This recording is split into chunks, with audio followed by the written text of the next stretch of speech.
مدینہ پاک میں عمل کرتا ہے تو پھر اس کی عمل کی قدر بڑھ جاتی ہے، اس کے عمل کے اوپر اللہ کا فضل زیادہ ہو جاتا ہے۔ اس لیے جو مقدس جگہ ہیں، جو ان سے بھی آگے مقدس جگہ ہیں، جب انہیں وہاں عبادت کی جاتی ہے تو اس عمل کی ویلیو بڑھ جاتی ہے۔ عمل تو وہی ہے، بندہ بھی وہی ہے، عمل تو وہی ہے، بندہ تو وہی ہے۔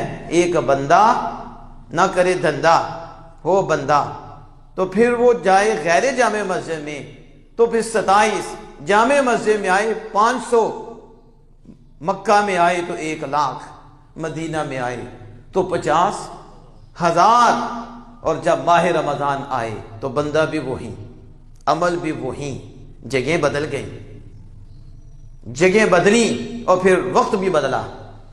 پتہ چلا کہ یہ جو کہتے ہیں کہ کسی کی وجہ سے کچھ نہیں ہوتا، ہم نے کہا تم دین سے دور ہو اور تم نرے فطور ہو، تم لوگوں کو اللہ کی رحمت سے دور کرنا چاہتے ہو۔ اگر وقت سے کچھ نہیں تو یہ بھی تو وقت رب کا ہی ہے، اس وقت میں وہ انعام کیوں نہیں جو ماہ رمضان میں ہے؟ پھر یہ بھی تو جگہ ہے، ادھر وہ اجر نہیں جو مکہ میں ہے، جگہ تو وہ بھی ہے، وقت بھی ایک ہی ہے۔ اور پھر مدینہ باغ میں وہ بھی جگہ ہے، یہ بھی جگہ ہے۔ پتہ چلا ہر جگہ ایک جیسی نہیں ہوتی، بعض جگہیں یار سے ایسی منسوب ہوتی ہیں کہ سب سے زیادہ محبوب ہو جاتی ہیں۔ عمل وہی ہوتا ہے لیکن ویلیو بڑھ جاتی ہے۔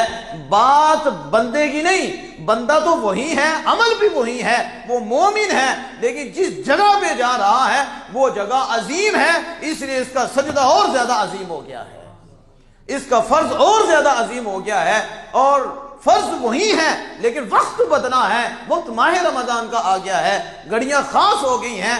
عمل تو وہی ہے لیکن یہ گھڑیاں اتنی پیاری ہیں کہ اللہ پاک اپنے محبوب کے صدقے یہ گھڑیاں دیتا ہے، اور اس گھڑیوں میں بندوں کے اعمال کو اور بلند و بالا کر دیتا ہے، اور اپنی پاک بارگاہ میں اسے زیادہ قدر سے قبول